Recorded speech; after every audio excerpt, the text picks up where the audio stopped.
Os idosos têm o direito de sonhar, de planejar suas vidas, de correr atrás dos seus sonhos, de buscar novas conquistas, independentemente da sua idade. Então, se você gostou desse tema, fique comigo até o final. Já faz algum tempo que eu tenho pensado de fazer esse vídeo para falar sobre essa questão do idoso, de como a sociedade trata o idoso, de como alguns familiares encaram as demandas dos idosos, os desejos, os sonhos. A gente vê em muitas famílias alguns descendentes abusivos, como por exemplo filhos, sobrinhos, netos, uma situação de abuso contra o idoso em razão da situação financeira dele, porque muitos idosos chegam à velhice numa situação financeira muito estável e por isso mesmo a gente vê muitas demandas nos tribunais em razão disso. E nesse final de semana despertou ainda mais em mim o desejo de falar sobre esse assunto, porque eu assisti a um vídeo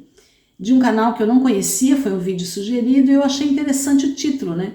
Que era sobre uma filha que estava sugando ao máximo financeiramente a mãe, né? Nessa história, a mãe tinha ficado viúva recentemente, a única filha que ela tinha estava passando por uma dificuldade financeira e ela então pediu para a mãe se podia morar ela, o marido e os 2 filhos adolescentes para ela evitar de pagar aluguel.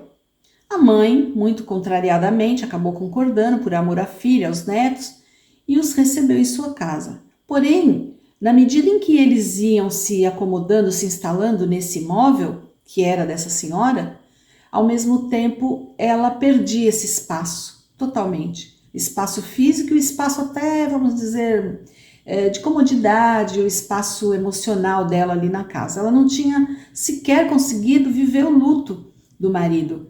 Ela, com pouco tempo, essa filha já foi morar lá. E ela não tinha espaço para ela, a neta recebia os amigos, o neto também. O genro costumava ficar na cozinha sentado fumando, andava para lá e para cá com roupas íntimas. Então, praticamente, ela estava sendo convidada a se retirar do imóvel. E ela acabou conversando com o senhor, eu vou resumir bastante, que era um vizinho antigo dela, e ela comentou a situação, que ela estava muito triste, até porque ele percebeu, e aí ele a convidou para ir morar com ele. Ele falou, eu sou sozinho, também estou viúvo, né? Vamos juntar, unir nossas forças, né? A gente pode ser grandes amigos e tudo mais. E aí ela vai para lá, e a história se desenrola, e eu também não vou trazer aqui a história toda, senão ficaria muito longo esse vídeo. E eu tive um caso recente de reintegração de posse, em que a minha cliente, ela tinha um imóvel, ela tinha 3 imóveis e ela tinha adquirido esses imóveis enquanto ela era solteira. Ela casou e o marido faleceu. Depois do falecimento, já tinha passado alguns anos, ela tinha 4 filhos e a única filha mulher era uma determinada pessoa que, casada com 2 filhos homens, já adolescentes, o marido, uma pessoa que tinha pagado até a sua pena para a justiça, né, tinha se envolvido com crimes. Porém, a gente sabe como é que é no Brasil, né? As penas não são pagas totalmente, são pagas porcamente. E era o caso desse rapaz. A filha, segundo ela me relatava, era uma filha que sempre foi useira e vezeira de mentir muito para a mãe, não era de confiança. Mas já fazia 9 anos, quando ela me contratou, que a filha tinha pedido para ir residir nesse imóvel. E aí ela concordou e a filha foi para lá, acabaram detonando o imóvel, né? Fizeram tudo o que queriam no imóvel sem anuência da minha cliente e tal, mas ela foi suportando. E assim foi. Só que ela percebeu que eles já estavam abusando, né? Porque ela tinha pedido para ficar no imóvel da mãe por um tempo. A filha dela disse o seguinte, que não ia sair, porque o imóvel era do pai, que o pai tinha direito e tudo mais. Só que esse imóvel era da minha cliente enquanto solteira. Ela casou e não comunicava o bem com o marido, né? E eu não tive outra alternativa a não ser entrar com a ação de reintegração de posse para tirar a família, essa família de lá, né, do imóvel. E é claro, em juízo eles alegaram que o imóvel era do pai, portanto eles tinham direito de morar no imóvel e tudo mais, o que não se confirmou, porque na verdade nós provamos que a minha cliente era dona exclusiva do imóvel. A ação terminou e o imóvel foi devolvido para minha cliente. Bom, por que eu estou trazendo isso aqui? Porque tudo isso tem a ver com a questão de como muitos familiares tratam os seus idosos, né? Porque se você der um olhar mais acurado, você vai perceber que em muitas famílias funciona assim. Os idosos, eles são tratados como um peso morto para aquela família. Porque já são idosos, já têm uma certa idade. Muitos encaram esses idosos como pessoas que não têm direitos, né? São pessoas que não têm querer, não precisam ter sonhos mais, porque, como se diz, são pessoas que têm mais passado para lembrar do que futuro para viver. E com base nisso, esses familiares subestimam, subjugam, submetem até esses idosos a sofrimentos, muitas vezes até físicos, né? Então, por conta disso, as demandas, as necessidades e muitas vezes os desejos, os sonhos dos idosos ficam sufocados. E é onde o idoso vai tendo uma qualidade de vida cada vez mais baixa.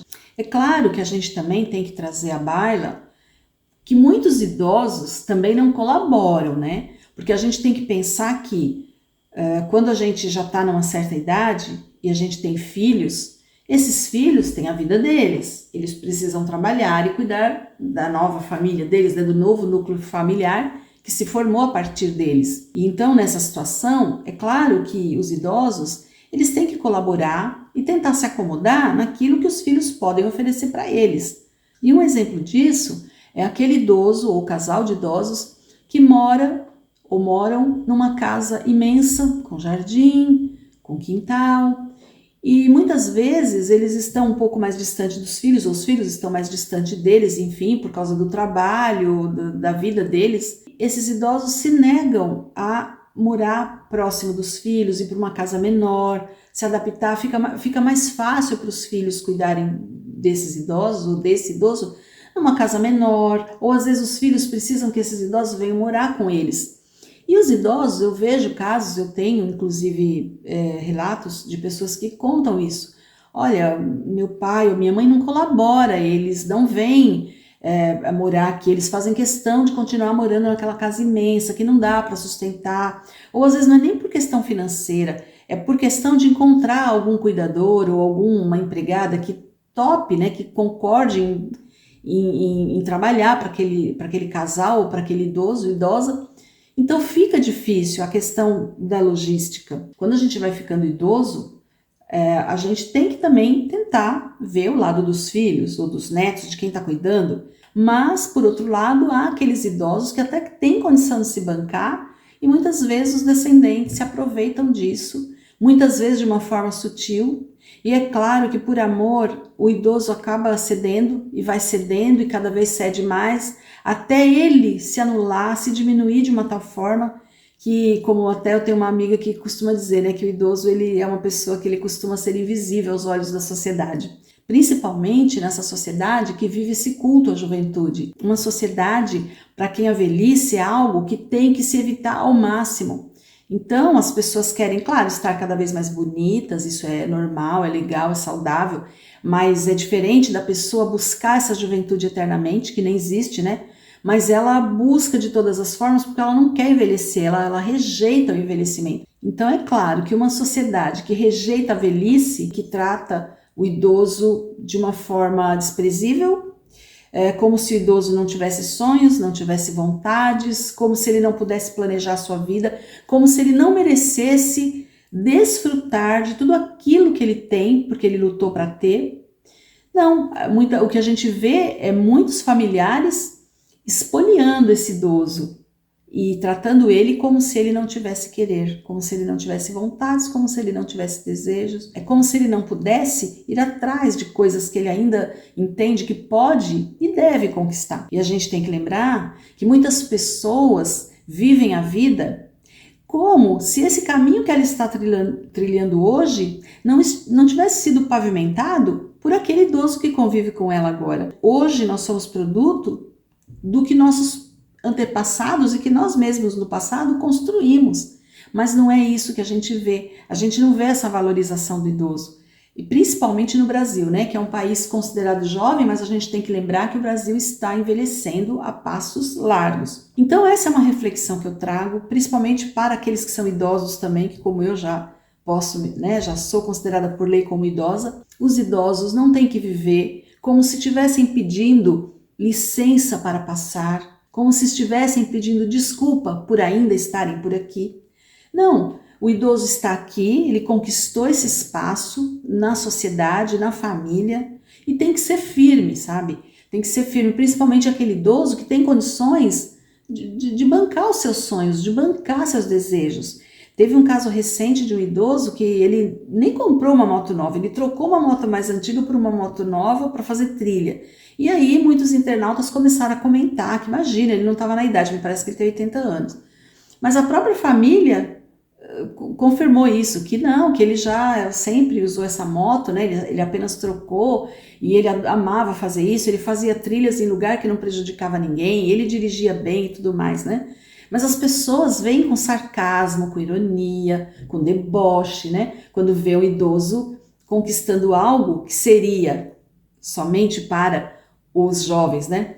Não, os idosos têm direitos, né? O Lima Duarte mesmo esses dias se envolveu também num acidente de trânsito e muitas pessoas começaram a dizer, poxa, mas como ele com 80 e poucos anos e ainda dirigindo? Ora, mas se ele tem condições, ele passa, né, por exames periodicamente e ele pode dirigir, por que não? Os idosos costumam dirigir até muito melhor do que muitos jovens, né? Então, a mensagem desse vídeo é principalmente para você que é idoso, está sofrendo algum tipo de retaliação, algum tipo de constrangimento, algum tipo de coação, procure ajuda profissional, principalmente a ajuda de um profissional da área do direito, mas se necessário for também a ajuda de um psicólogo, para você se autoafirmar em você mesmo, porque você idoso tem os mesmos direitos de uma pessoa jovem. Não permita que ninguém, principalmente se for um familiar seu, venha te explorar, venha te coagir, venha te constranger pelo fato de você ser idoso. Não permita isso. Se você não se sente fortalecido para tomar algumas atitudes, para tomar alguma decisão, você não tome decisões precipitadas. Se alguém te pedir coisas que você percebe que vai além do que seria razoável, não dê respostas na hora. Se você se sentir inseguro, procure ajuda profissional ou procure ajuda entre os seus amigos, né? Pessoas verdadeiramente amigas, mas não entre nesse jogo de ficar cedendo os seus direitos para as pessoas que elas deveriam estar correndo atrás de conquistar as suas coisas, porque você fez isso um dia. E sempre que você puder, é claro, atender algumas necessidades de acomodação, numa situação que muitas vezes você não quer, às vezes a gente precisa ceder, claro, mas isso é diferente de você ter condições de se bancar e você ser destituído desse direito porque você mesmo permitiu. Não assine documentos que você não esteja seguro para assinar, e mesmo que você estiver seguro, procure um advogado da sua confiança para ver se aquilo que você está assinando não vai te prejudicar de alguma forma. E se por um acaso você estiver muito envolvido com a questão emocional, você percebe que estão te pedindo demais, mas que você é pai, você é mãe, você é avó, você é tio e que você precisa atender, antes de você decidir, busque uma ajuda psicológica, porque muitas vezes a gente fica naquela dependência emocional, porque muito idoso, com o avançar da idade, ele vai se sentindo mais inseguro. Então é natural que ele fique numa dependência emocional maior. Então, se assim você se sentir, procure uma ajuda profissional. Não tome nenhuma decisão antes de buscar uma ajuda psicológica, tá bom? Então, pessoal, esse foi o vídeo de hoje. Eu espero que você tenha gostado. É sempre muito satisfatório para mim, muito agradável e é um prazer enorme estar com vocês. Se você gostou, deixe o seu like, deixe o seu comentário, compartilhe, ajude a plataforma a perceber que os meus vídeos são de alguma forma relevantes para alcançar mais pessoas, tá bom? Muito obrigada por você que me assistiu até aqui e até o próximo vídeo.